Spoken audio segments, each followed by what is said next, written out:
ఆయన ఆరిటిని నిర్ధారణ చేశారు. మోక్షం ఇవ్వగలిగితే ఇక కింద వాటిని వేటిని ఇవ్వడంలోనూ వాళ్ళకి శక్తి లేనివారు అని చెప్పడానికి ఉండదు. అన్నిటికన్నా పతాక స్థాయి మోక్షం. అదే ఇవ్వగలరు అంటే ఇంక ఏదైనా ఇవ్వగలరు అని గుర్తు. అలా ఇవ్వగలిగిన వాళ్ళని 6గురిని నిర్ధారించారు ఆయన. 1 పరమశివుడు, 2 అంబిక అమ్మవారు, 3 సూర్యుడు, 4 గణపతి, 5 సుబ్రహ్మణ్యుడు, 6 విఘ్నేశ్వరుడు. ఈ 6గురి పేర్ల మీదే శైవము, శాక్తేయము, గణాపత్యము, సూర్యుడిని పూజ చేసే వాళ్ళందరినీ కలిపి సౌరమని, విష్ణువు యొక్క ప్రధానమైన ఆరాధన చేసే వాళ్ళని వైష్ణవమని, సుబ్రహ్మణ్యుణ్ణి ఆరాధన చేసే వాళ్ళని కౌమారమని 6 సిద్ధాంతములు. ఈ 6గురు మోక్షప్రదాతలే. ఇందులో 5గురికి పూజలో స్థానం ఇచ్చారు. ఎవరెవరికి? పంచాయతనము అంటే 5 అని. ఈ 5టిలో పరమశివుడు ఉంటాడు, అమ్మవారు ఉంటుంది, శ్రీ మహావిష్ణువు ఉంటారు, సూర్యుడు ఉంటాడు, విఘ్నేశ్వరుడు ఉంటాడు. మోక్షమివ్వగలిగిన వాళ్ళల్లో సుబ్రహ్మణ్యుడు ఉన్నాడు, పూజలో మాత్రం సుబ్రహ్మణ్యుడు లేడు. మరి ఎలా పూజ చేయడం? నేను మీతో ఒక పాట చెప్తాను, గుర్తుపెట్టుకోండి. సుబ్రహ్మణ్యుడు ఎక్కడ ఉన్నా సరే జ్యోతిస్వరూపుడు. ఎందుచేత అంటే ఆయన పేరు పావకి, అగ్నిహోత్రుని యొక్క రూపంగా వచ్చాడు. ఆయన ఎక్కడ ఉంటే అక్కడ అజ్ఞాన దాహకత్వం, అజ్ఞానాన్ని తీసేస్తాడు. అందుకే గోచి పెట్టుకుని ఒక సన్యాసి ఎలా ఉంటారో అలా స్వామిమలై అన్న కొండ మీద దండం చేత్తో పట్టుకుని జ్ఞానమూర్తిగా నిలబడి ఉంటారు. ఆ పేరుతోటే పుట్టారు చంద్రశేఖరేంద్ర సరస్వతి మహాస్వామి స్వామినాథన్. అందుకే ఇప్పటికీ ఆయన పుట్టినరోజు నాడు ఆ క్షేత్రంలో ప్రత్యేక పూజ జరుగుతుంది. సుబ్రహ్మణ్యుడు అంటే సుబ్రహ్మణ్యం, ఎప్పుడూ జ్ఞానమూర్తి, వెలిగిపోతుంటాడు జ్యోతిస్వరూపంగా. మీరు పూజ మొదలు పెడితే అసలు మొట్టమొదట దేంతో మొదలు పెట్టాలి? దీపం ప్రజ్వాల్య, దీపం వెలిగించి మొదలు పెట్టాలి. ఇప్పుడు ఆ దీప శిఖలో వెలుగుతున్నటువంటి జ్యోతి ఎవరు? సుబ్రహ్మణ్యుడే. పూజ పూర్తి దేంతో? మంగళ నీరాజనంతో. నీరాజనంలో ఉన్నటువంటి జ్యోతి ఎవరు? సుబ్రహ్మణ్యుడే. ఇప్పుడు మీకు సుబ్రహ్మణ్యారాధన చెయ్యాలనుంది. జ్యోతిని చూస్తూ మీరు ఏ మూర్తి దగ్గర వేసినా సుబ్రహ్మణ్యుడికి అందుతుంది. కాదు, నాకు కళ్ళతో చూస్తూ చెయ్యాలనుందండి. సుబ్రహ్మణ్యుడి మూర్తి ఒకటి పెట్టుకోండి ఏదైనా ఒక గోడ దగ్గర. ఆయన వంక ఒకసారి చూస్తూ ఇక్కడ మంటపంలో వెయ్యండి, ఆయన పాదాల దగ్గరే పడుతుంది ఆ పువ్వు, మనసు చేత వెడుతుంది. కాబట్టి ఎక్కడెక్కడ జ్యోతిస్వరూపం ఉంటుందో అక్కడక్కడ సుబ్రహ్మణ్యుడున్నాడు అని గుర్తు. కాబట్టి జ్యోతికి చెయ్యవచ్చు. దీపం ఉంటుంది కదూ, దాని దగ్గర ఒక పళ్ళెం పెట్టి ఆ జ్యోతిస్వరూపంగా సుబ్రహ్మణ్యుడు వెలిగిపోతున్నాడని భావన చేసి మీరు ఆ పళ్ళెంలోకి పువ్వులు వేస్తుంటే మనసుతో భావన చేసి మీరు చేస్తున్నటువంటి పూజ ఆ పువ్వులు వెళ్ళి ఆయన పాదాల మీద పడతాయి. లేదండి అంతలా మనసు నిలబెట్టలేనంటారా? మూర్తిని ఎదురుగుండా పెట్టుకోండి, మంటపంలో అక్కర్లేదు. ఎందుకంటే పళ్ళెంలో పంచాయతనం ఉంటుంది. వేరుగా కావాలంటే మీరు ఉంచుకోవచ్చు, మీకు అది ఇష్టదేవత అయినప్పుడు. ఆయన వంక చూస్తూ మీరు శివుడికి వేస్తే ఆత్మావై పుత్రనామాసి. విష్ణువు స్థితికారుడు, ఆయన ఇప్పుడు లోకాలని రక్షిస్తాడు. సుబ్రహ్మణ్యుడు రక్షణ శక్తి. పైగా సుబ్రహ్మణ్యుడు శివకేశవులు ఇద్దరికీ ప్రతీక. అందుకే తమిళ దేశంలో ఇప్పటికీ కూడా మీకు బాగా తెలుస్తుంది. ఇక్కడ మురుగన్ మరుమగన్ అంటారు. అంటే మురుగన్ అంటే మేనల్లుడు. ఎందుచేత? పార్వతీదేవి యొక్క కొడుకు. పార్వతీదేవి శ్రీమన్నారాయణుడికి చెల్లెలు, నారాయణి. కాబట్టి పార్వతీదేవి కొడుకు విష్ణువుకి ఏమవుతాడు? మేనల్లుడు. మేనల్లుడు అల్లుడు. ఎందుకని? విష్ణువు యొక్క కూతురు వల్లి. కాబట్టి మేనల్లుడే అల్లుడైనాడు. శైవము వైష్ణవము వియ్యమందే ఈ సుబ్రహ్మణ్యుడి వల్ల. స్థితికార శక్తిగా విష్ణుస్వరూపంగా ఉంటాడు. అందుకే ఎక్కడ చూడండి సుబ్రహ్మణ్యుడు కొండల మీద ఉంటాడు తప్ప సాధారణంగా నేల మీద ఉండడు. సుబ్రహ్మణ్య క్షేత్రాలన్నీ కొండల మీదే ఉంటాయి. ఆయన మేనమామ గారికి అదే లక్షణం, ఎక్కువగా కొండల మీదే ఉంటాడు. కాబట్టి మీరు విష్ణువు పాదం దగ్గర వేసిన చేతిలో ఉండేది వేలాయుధన్, శక్తిని చేత్తో పట్టుకుంటాడు. అమ్మ ఎలా ఉంటుందో అలాగే ఉంటాడు. అమ్మ శక్తి ఆయన శూలం చేతిలో. అమ్మ దగ్గర వెయ్యండి, సుబ్రహ్మణ్యుడికి అందుతుంది. తేజోమూర్తి సూర్యనారాయణమూర్తి దగ్గర వేయండి, ఆయనకు అందుతుంది. గణపతి పెద్ద కొడుకు పరమేశ్వరుడికి. ఆయనకో పేరుంది, స్కందపూర్వజాయ నమః అని సుబ్రహ్మణ్య సంబంధంగా. ఆయన దగ్గర వెయ్యండి, సుబ్రహ్మణ్యుడికి అందుతుంది. అందుకని ప్రత్యేకంగా సుబ్రహ్మణ్యుడికి ఇంకా పూజలో మూర్తిని శంకరాచార్యుల వారు ఇవ్వలేదు. జ్యోతిస్వరూపుడు దీపంగా ఉన్నాడు కాబట్టి నువ్వు అక్కడ చేసినవన్నీ సుబ్రహ్మణ్యుడికి అందుతాయి అని విడిచిపెట్టారు. అలా మీరు సుబ్రహ్మణ్య పర్యంక నిలయైనటువంటి పార్వతీదేవి దర్శనము లేదా ఆ పరబ్రహ్మ దర్శనము ఎంత గొప్పదో వెంకటాచలపతి దర్శనం అంత గొప్పది. అందుకని ఆ సుబ్రహ్మణ్యేశ్వర స్వామి వారి దర్శనమే వెంకటేశ్వర దర్శనముగా కీర్తించి పిలిచేవాళ్ళు ఉన్నారు. ఆయనకి కుమార అని పేరు. కుమారాయే బాల, అందుకని బాలాజీ అంటే కుమారస్వామి అని పిలిచేటటువంటి వాళ్ళు, కుమారస్వామిగా ఆరాధించేటటువంటి వాళ్ళు అనేక మంది భక్తులు ఉన్నారు. అయితే సుబ్రహ్మణ్యేశ్వర స్వామి వారి అవతారం చాలా ఆశ్చర్యకరమైనటువంటి అవతారం. మీకు ఆయన ఎంత ముగ్ధమోహనమైనటువంటి స్వరూపం అంటే, సాధారణంగా సుబ్రహ్మణ్యేశ్వర స్వామి వారి యొక్క చిత్తరువుని ఎవరైనా ఇలా చూశారనుకోండి, ఆయన మూర్తిని ముద్దులు మూట కట్టేస్తున్నాడండి అంటారు. ఎంత అందంగా ఉంటాడంటే ముమ్మూర్తుల వాళ్ళ అమ్మగారి పోలిక, మరో మాటలో చెప్పాలి అంటే పార్వతీదేవి పోలిక. అంత అందంగా ఉంటాడు ఆయన. మహానుభావుడు ఆ విభూతి రేఖలు పెట్టుకుని, ఆ కుంకుమ పెట్టుకుని, ఆ చేతిలో శక్తి శూలాన్ని పట్టుకుని నిలబడితే ఆ వల్లీ దేవసేన సహిత సుబ్రహ్మణ్యేశ్వర స్వామి వారి దర్శనము చేసినంత మాత్రం చేత మనస్సు లయమైపోతుంది. అయితే అనేకమైనటువంటి దేవతాంశములు జన్మించాయి. కానీ వీటికి లేనటువంటి చిత్రం అంతా సుబ్రహ్మణ్యేశ్వర స్వామి వారి అవతారం దగ్గర వచ్చింది. ఎందుచేత అంటే, మీరు ఏ గ్రంథం తీసుకోండి, పవిత్ర గ్రంథం శ్రీమద్ రామాయణం తీసుకోండి, బాలకాండలో సుబ్రహ్మణ్యేశ్వర స్వామి వారి అవతారం చెప్తారు. భారతం తీసుకోండి, సుబ్రహ్మణ్యేశ్వర స్వామి వారి గురించి చెప్తారు. వామన పురాణం తీసుకోండి, సుబ్రహ్మణ్యేశ్వర స్వామి వారి గురించి చెప్తారు. స్కాంద పురాణం కేవలం సుబ్రహ్మణ్యేశ్వర స్వామి వారి పేరు మీద వచ్చింది. అది పురాణాలన్నింటిలోకి పెద్ద పురాణం. మీరు కుమార సంభవం కాళిదాస కృతం ఎవరైనా సుబ్రహ్మణ్యేశ్వర స్వామి వారి గురించి చెప్తారు. ఇంకా చిత్రం ఏమిటంటే, అసలు శ్రీమద్ రామాయణాన్ని రచించినటువంటి వాల్మీకి మహర్షికి ఒక గొప్ప అలవాటు. ఆయన ఏ సర్గకి ఫలశ్రుతి చెప్పారు. ఈ సర్గ చదివితే ఇదిగో ఇది వస్తుంది అని ఎక్కడా ఉండదు. మీకు అంత శక్తివంతమైన సుందరకాండకి ఫలశ్రుతి చెప్పలా వాల్మీకి మహర్షి. ఏ సర్గకైనా అందులో సీతాదేవి దర్శనం జరిగినటువంటి సర్గ పరమపావనమైనటువంటి సర్గ. అలాగే జయమంత్రం చెప్పినటువంటి సర్గ పరమపావనమైన సర్గ. మరి ఆ సర్గలలో వేటికైనా ఫలశ్రుతి చెప్పారా వాల్మీకి మహర్షి? ఇవి జరిగితే ఇదిగో ఇది జరుగుతుంది అని ఎక్కడ చెప్పరు వాల్మీకి. అంతటి వాల్మీకి బాలకాండలో సుబ్రహ్మణ్యేశ్వర స్వామి వారి అవతార ఘట్టం దగ్గరికి వచ్చేటప్పటికే ఫలశ్రుతి చెప్పారు. గంగావతరణానికి ఫలశ్రుతి చెప్పారు. కొన్ని సర్గలకి మాత్రమే వేళ్ల మీద లెక్క పెట్టచ్చు, వాటికే చెప్పారు ఫలశ్రుతి. అలా ఫలశ్రుతి చెప్పబడినటువంటి పరమపావనమైనటువంటి గాథ సుబ్రహ్మణ్యేశ్వర స్వామి వారి అవతారం. అయితే అసలు ఆ అవతారం రావలసిన అవసరం ఏమిటి, ఎందుకు వచ్చింది అంటే, దానికి కొంచెం శివమహాపురాణంలో ప్రవేశించవలసిన అవసరం ఉంటుంది.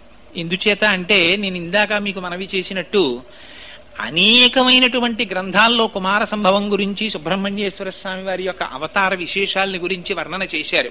కొద్ది కొద్దిగా మార్పులు ఉంటాయి. అయితే విశేషించి రామాయణం బాలకాండలో చెప్పబడినటువంటి కుమార సంభవం సుబ్రహ్మణ్యేశ్వర స్వామి వారి అవతారం గురించి పూర్వకాలంలో ఒక అలవాటు ఉండేది. గర్భిణీ స్త్రీలు, అందులో అడ్వాన్స్డ్ స్టేజ్ ఆఫ్ ప్రెగ్నెన్సీ అంటాను చూసారా, ఒక 5 నెలలు దాటిపోయినటువంటి స్త్రీలు ప్రత్యేకం చెప్పించుకు వినేవారు ఈ 36-37 సర్గాల్ని.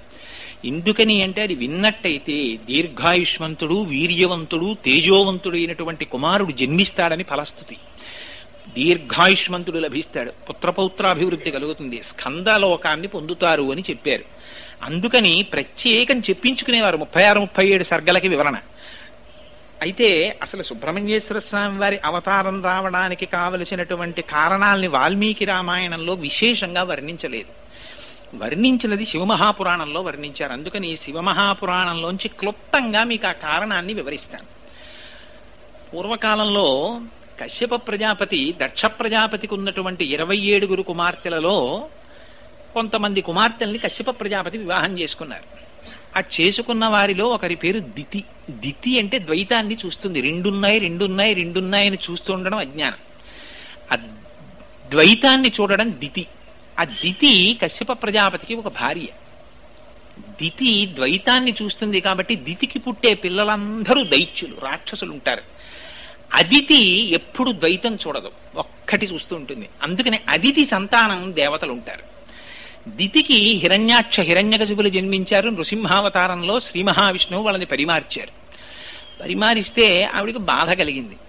భర్త అయినటువంటి కశ్యప ప్రజాపతిని వేడుకుంది. నాకు ఇంద్రుడితో సమానమైన బలం కలిగిన కుమారుడు, ఇంద్రుణ్ణి సంహరించగలిగిన కుమారులు కావాలి, ఏం చేయమంటారని అడిగింది. ఆయన ఒక పెద్ద వ్రతం చెప్పాడు. ఈ వ్రతం చేయి, నీకు పిల్లలు పుడతారన్నాడు. ఆవిడ వ్రతం చేసింది. సరే, రామాయణం బాలకాండలోనూ చెప్తారు, ఇతర పురాణాల్లోనూ చెప్తారు. పాపం ఆవిడ అంతవ్రతం చేసి చిన్న లోపం వచ్చింది. ఒకరోజు మధ్యాహ్నం అలిసిపోయి గడప మీద తల పట్టుకుని జుత్తు చివరి ముడి వేసుకోకుండా పడుకుంది. ఇంద్రుడు శుశ్రూష చేస్తున్నాడు. లోపల పెరుగుతున్నటువంటి కుమారులు తనని సంహరిస్తారేమోననేటటువంటి భయం చేత లోపలికి ప్రవేశించాడు. అపచారం జరిగింది కనుక తల్లి గర్భంలోకి వెళ్ళి, అదితి కుమారుడు కనుక దితి తనకి తల్లి, లోపలికి ప్రవేశించి మారుదో మారుదస్యేతి గర్భం శక్రోప్యభాషత అని ఏడవకంటంటూ లోపల ఉన్న పిండాన్ని నరికేశాడు. నరికేస్తే వాళ్ళు ఏడుస్తున్నారు. తల్లికి తెలివొచ్చింది. ఎంత పని చేశావయ్యా, పిండాన్ని నరికేశావా, పోన్లే వీళ్ళకి స్వర్గలోకంలో నీతో సమానమైన పదవులు ఇమ్మన్నారు. అంటే వాళ్ళు ఇంద్రుడి చేత నరకబడి ఏడవస్తున్నప్పుడు మారుదహ ఎడవకండి అనిపించుకున్నారు కాబట్టి వాళ్ళు మరుత్తులయ్యారు. వాళ్ళు స్వర్గలోకానికి వెళ్ళారు. అక్కడ ఇంద్రుడితో సమాన స్థాయిని అనుభవించారు. అరేరే, నాకు ఇంద్రుడితో సమానమైన పిల్లలు ఇప్పుడు పుట్టలేదని ఆవిడ క్లేశం కలిగింది. మళ్ళీ కశ్యప ప్రజాపతిని అడిగింది. మళ్ళీ కశ్యప ప్రజాపతితో వ్రతం చెప్పారు. మళ్ళీ వ్రతం చేసింది. ఈసారి బ్రహ్మాండమైన కుమారుడు ఒకడు జన్మించాడు. వాడి పేరు వజ్రాంగుడు. ఆయన శరీరం వజ్రం లాంటి శరీరం. ఆయనకి ఎప్పుడైతే అటువంటి శరీరం వచ్చిందో ఆ శరీర బలంతో దేవతల మీదకి దండెత్తాడు. ఇంద్రుణ్ణి పరవీభ్రష్టుణ్ణి చేసి, ఇంతకుముందు మా అమ్మకు గర్భాంతర్గతమైనటువంటి పిండాన్ని నరికాడు కనుక ఇంద్రుణ్ణి ఖైదు చేస్తానని తీసుకొచ్చి కారాగారంలో పెట్టాడు. దేవతలకి నాయకుడు లేడు. ఆ సమయంలో పాపం చతుర్ముఖ బ్రహ్మగారు బయలుదేరి కశ్యప ప్రజాపతి దగ్గరికి వచ్చి కశ్యప ప్రజాపతిని తీసుకుని వజ్రాంగుడి దగ్గరికి వెళ్ళారు. నాయన, ఇంద్రుణ్ణి ఖైదు చేసేమిట్రా, తప్పు విడిచిపెట్టమన్నారు. వీడు పరమపాపాత్ముడు, మా తల్లి యొక్క గర్భాంతర్గతమైనటువంటి పిండాన్ని నరికేశాడు. అయినా మీరు పెద్దలు వచ్చి అడిగారు కనుక విడిచిపెట్టేస్తున్నాను. నాకేం స్వర్గలోకాన్ని భోగించాలని కోరిక లేదని విడిచిపెట్టి ఆయన ఒక విచిత్రమైన కోరిక కోరాడు ఆ వజ్రాంగుడు. జరిగిపోయింది. నాకు అపారమైనటువంటి సత్వగుణము కలిగేటట్టుగా అనుగ్రహించవలసింది అన్నాడు. బ్రహ్మగారు ఉపదేశం చేశారు. సత్వగుణం ఆవిర్భవించింది. పరమభక్తుడైపోయాడు. అయితే బ్రహ్మగారు అంతర్ధానం చెందే ముందు వరాంగి అనేటటువంటి ఒక స్త్రీని సృష్టించి ఈయనకి ఇచ్చారు.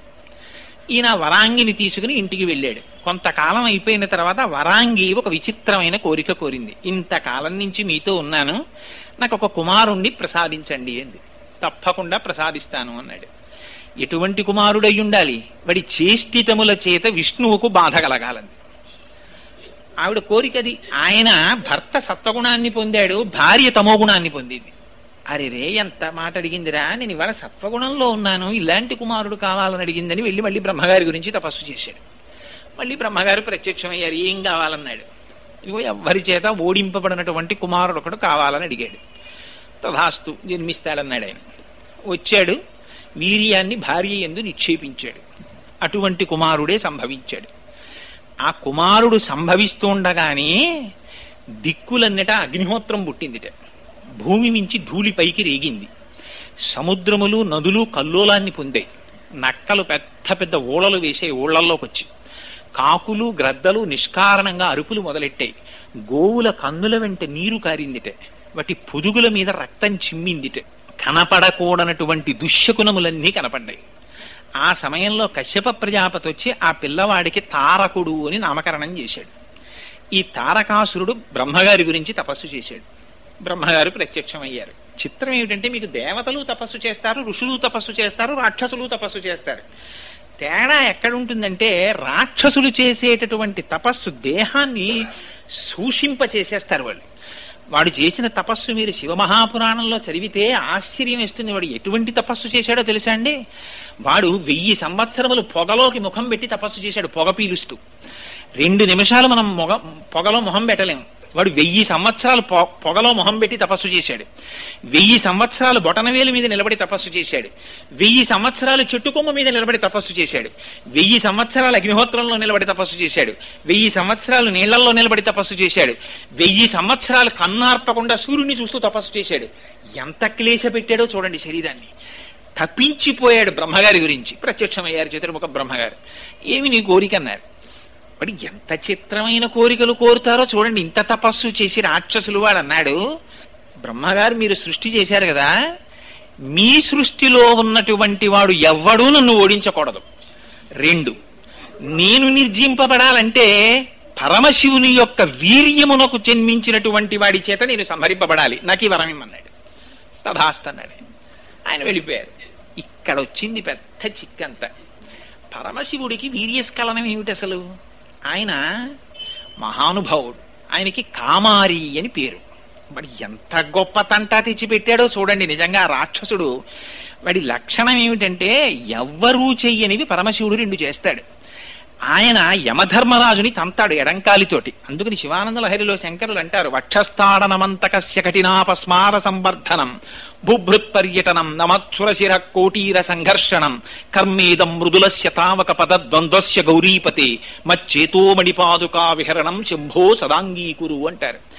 ఎడంకాలతో తన్ని అవతల బారేశాడు యమధర్మరాజుని. చంద్రశేఖర చంద్రశేఖర చంద్రశేఖర పాహిమాం చంద్రశేఖర చంద్రశేఖర చంద్రశేఖర రక్షమాం అంటే మార్కండేయుడు. కామారి అయి ఆ మన్మధుడు వచ్చి బాణం వేస్తే 3వ కన్ను తెరిచి కాల్చవతల పారేశాడు. మనం పుట్టామంటే కారణం మన్మథ బాణాలు తల్లిదండ్రుల మీద పడ్డాయి. చనిపోయామంటే కారణం యమధర్మరాజు గారు పాశం వేసి తీసేశాడు. అందుకని పరమశివుడి పాదాలు పట్టుకుంటే ఏమవుతుంది? యముడి పాశం పడదు, మన్మథ బాణం తల్లిదండ్రుల మీద పడదు. అంటే ఏమవుతుంది? వాడు పునరావృత్తి రహిత శాశ్వత శివ సాయుధ్యమును పొందుతాడు. అందుకని ఆయన 3వ కంటి మంటకి కాముణ్ణి కాల్చేసిన వాడికి కామమేమిటి, ఆయనకి వీర్యస్ఖలనం ఏమిటి? అందుకని అది అవదు కాబట్టి వీడు చచ్చిపోవడానికి కావలసినటువంటి వాడు పుట్టడు. అది వాడి నమ్మకం.